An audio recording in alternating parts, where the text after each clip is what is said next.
মানুষের জীবনে এমন কিছু সময় আসে যা এত দ্রুত পেরিয়ে যায় যে কল্পনাও করা যায় না।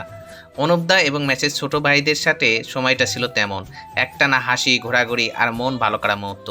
প্রথমে আমরা মন্দির পরিদর্শন করে তারপরে রওনা দিলাম সারাপুলের পথে। ভাজা মাখা খাওয়ার ইচ্ছা নেই। মাঝপথে থামলাম গ্রামের রাস্তার ধারে এক চায়ের দোকানে। সেই দারুণ এক চা জীবনে কিছু স্বাদ মগজে গেঁথে যায় বলে না, এটাও ঠিক তেমন। এরপর চারজন মিলে বাইকে চেপে গ্রামের পথে ছুটে চলা। আর রাস্তায় কিন্তু কাপলের সংখ্যা বেশি, যেখানেই যায় সেখানেই কাপল। আজ একটা প্রেমিখানে এই বলে ভাইদের সাথেই ঘুরি। প্রকৃতির মাঝ দিয়ে এমন যাত্রা স্মৃতির গভীরে গেঁথে রাখার মতো।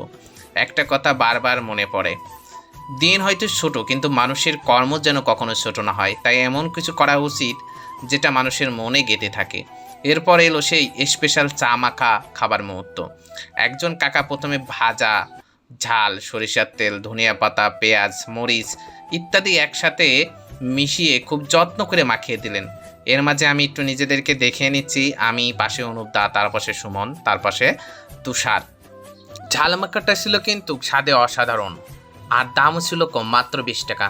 মনে হচ্ছিল আর একটা খায়, কিন্তু যদিও অনেকটা ঝাল দিয়েছিল আর আমি ঝাল বেশি খেতে পারি না, তারপরও ভালো লেগেছে। এখানে প্রথম এসেছিলাম আমার বন্ধু মাসুমের সাথে একদিন। ওই এখানে আমাকে প্রথম নিয়ে আসছিল। সেই স্মৃতিটা এখন খুব মনে পড়ছে। এরপরে আমরা ঝাল মাখা খাওয়া শুরু করি, যেটা খুব সুন্দর লাগছিল। আসলে সব স্মৃতি মগজে গেঁথে থাকে, কিন্তু কিছু স্মৃতি ক্যামেরায় রেখে দিলাম যাতে পরবর্তীতে দেখতে পারি।